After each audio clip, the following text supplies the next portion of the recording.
আরে ভাই, বাংলাদেশ দল যেভাবে খেলছে এইভাবে বাংলাদেশ কোনো সময়ই টি-20তে ভালো খেলতে পারবে না।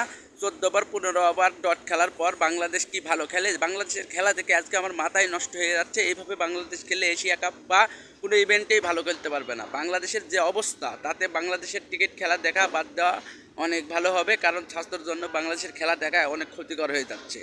একের পর এক ধারাবাহিকভাবে কোনো ম্যাচে খেলতে পারে না। কোনো ম্যাচে হংকংয়ের বিপক্ষে টানা টুনে কোনো রকম জিতেছে, যে আবার যেখানে পাকিস্তান এবং ভারত এরা হেসে খেলে ছোটো দলগুলোর বিপক্ষে জিতেছে, সেখানে বাংলাদেশের মতন খেলোয়াড়রা ছোটো দলের সঙ্গেও 14 ওভার 15 ওভার ব্যাট করে 2-3টা উইকেট হারার পর জিতে।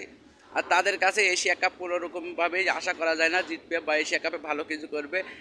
আমি একটা কথা বলে দিচ্ছি, বাংলাদেশ যেভাবে খেলছে এইভাবে খেলা যদি চালিয়ে যায় তাহলে খুব তাড়াতাড়ি আফগানিস্তানের সাথেও বাংলাদেশ হেরে যাবে। এটা অবাক হওয়ার কিছু নেই, কারণ আফগানিস্তান বাংলাদেশের চেয়ে অনেক শক্তিশালী দল এবং টি-20তে তারা ভালো খেলে। আর বাংলাদেশের যেগুলো ব্যাটিং আছে তাদের কাছে তো কোনো পাওয়ারই নেই। পাওয়ার বিন টিকিট কোনোভাবেই সম্ভব নয় বর্তমান সময়ে, যেখানে ইংল্যান্ড কত 2-1 দিন আগে টি-20তে 300 রান করেছে। 300 রান! আর এখানে ব্যাটিং একটা পিচ, সেই পিচে বাংলাদেশেররা 4-5 ওভার 6 ওভার এই গোটা ম্যাচ মানে ওভারে 6-7টা ওভার খালি ডটই খেলেছে, কোনো সেখানে রানই পাননি। শেষ ওভারে এসে মানে পাওয়ার পেলে 2 ওভার পর্যন্ত খালি ডট। এইভাবে যদি বাংলাদেশ খেলা চালায় তাহলে বাংলাদেশের কাছে আর কোনো সময়ই এশিয়া কাপ বা এই টি-20 ফরম্যাটে কোনো ট্রফি জেতার মতন লক্ষ্য নেয়, যেভাবে বাংলাদেশ খেলে যাচ্ছে।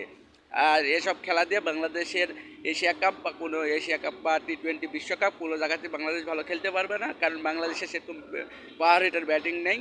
আজকের এই ম্যাচটা দেখে যা বুঝলাম আজকের এই ম্যাচে যা বুঝলাম তাই আপনাদের কাছে শেয়ার করলাম। বাংলাদেশের যেভাবে খেলা দেখতে অর্থে বাংলাদেশের খেলা দেখা বাদ দিয়ে বাংলাদেশের খেলা দেখলে নিজেরই ক্ষতি।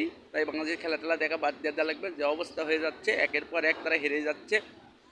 অনেক আশা অনেক ভরসা নিয়ে আজকের এই ম্যাচটা বাংলাদেশ জিতবে এই আশা করে খেলা দেখতে বসেছিলাম, কিন্তু বাংলাদেশ যে অবস্থা যেভাবে খেলে দিচ্ছে, তো আজকে একটা বড় ম্যাচ রয়েছে পাকিস্তান এবং ভারতের মধ্যে। দেখা যাক এই ম্যাচে কে জিতে, ভারত না পাকিস্তান। অনেক হাড্ডাহাড্ডি লড়াই, এশিয়া কাপের হাই ভোল্টেজ ম্যাচ, সবচাইতে বড় ম্যাচ এটাই।